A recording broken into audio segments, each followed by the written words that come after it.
তার আগে ভূমিকা, আপনার মোবাইলের যেমন ফাংশন আছে না, ফ্ল্যাশ লাইট বাটনের যে ফাংশন, ওই ফাংশনে চাপ দিলে ফ্ল্যাশ লাইট জ্বলতেছে, ক্যামেরায় চাপ দিলে ক্যামেরা অন হচ্ছে। এখন ক্যামেরায় যদি মুসলমান চাপ দেয়, তো মোবাইল কি বলবে মুসলমান তোর জন্য আমি অন হব না? এটা বলবে নাকি? মোবাইলকে যেই ফাংশনের উপর ডেভেলপ করা আছে, মুসলমান ইউজ করলেও কাজ করবে, হিন্দু বৌদ্ধ ইহুদি খ্রিস্টান ইউজ করলেও কাজ করবে। বোঝা যায় কথা? এবার আসেন, আল্লাহ এই পৃথিবীকে একটা ফাংশনের উপর ডেভেলপ করেছে। আল্লাহর কিছু নির্ধারিত ফাংশন আছে। তো সেই ফাংশনের একটা ফাংশন হচ্ছে আল্লাহ ক্ষমতা, এই যে ক্ষমতা, এটার বাটন দিয়ে দিয়েছে জ্ঞানের কাছে। ক্ষমতা অর্জিত হবে, এটার বাটন, কোন বাটন চাপলে অর্জিত হবে? একটু বলেন না যে কোন বাটন?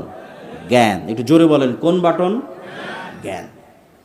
এখন জ্ঞানের বাটন চাপলে ক্ষমতা অর্জিত হবে। এই জ্ঞানের বাটন যদি ইহুদি চাপে, খ্রিস্টান চাপে, ক্যামব্রিজ এবং অক্সফোর্ডে বসে, আর এই পীরগঞ্জের মুসলমানের সন্তান free fire, PUBG, TikTok, YouTube, Netflix, বিড়ি, সিগারেট, বিপিএল, আইপিএলের জুয়া, অনলাইন বেটিং, নেশা, girlfriend boyfriend, WhatsApp chatting, mobile chatting, যত সময় নষ্টের রাস্তা আছে, প্রত্যেক সময় নষ্টের রাস্তায় ব্যস্ত আছে পীরগঞ্জের মুসলমান। আর ইহুদি আর খ্রিস্টান ব্যস্ত আছে জ্ঞানের বাটন চাপার জন্য। তখন আল্লাহ ইহুদি খ্রিস্টানকে বলবে, থাম থাম, তোদের ক্ষমতা দিব না, আমার একটা মদঘর জুয়াখোর বান্দা আছে, ওকে ক্ষমতা দিব। আল্লাহ তার রুল ব্রেক করে না। ওই ইহুদি যে ফ্ল্যাশ লাইট বাটন, ওই ইহুদি ওই খ্রিস্টান জ্ঞান অর্জন করতেছে, ও নেতা হবে। এভাবে পৃথিবীটাকে ফাংশন করা আছে, ডেভেলপ করা আছে। আর ওই নেশাখোর, মদঘোর, জুয়াখোর মুসলমানের সন্তান, পীরগঞ্জের সন্তান, এরা সব গোলাম হবে। গোলাম, এদের বয়স যখন 30-35 বছর হবে, গোলামের আর একটা আলামত হচ্ছে এরা প্রবাসীকে কামলা খাটবে।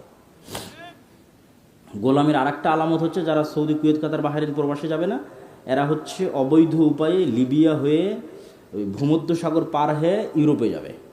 সব মিথ্যা ডকুমেন্টস দিয়ে নাগরিকত্ব নেওয়ার চেষ্টা করবে।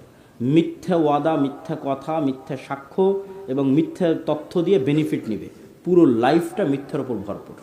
গোলামির চিহ্ন, গোলামের লাইফ। তারপরে আবার কয়দিন পর আমেরিকা থেকে বলবে এই সব প্রবাসী যারা আসছে অভিবাসন প্রত্যাশী, সবার হাতে জিঞ্জির দিয়ে, পায়ে জিঞ্জির দিয়ে বিমানে করে বাংলাদেশে নামিয়ে দিয়ে যাচ্ছে। রিপোর্ট পড়ে দেখেন।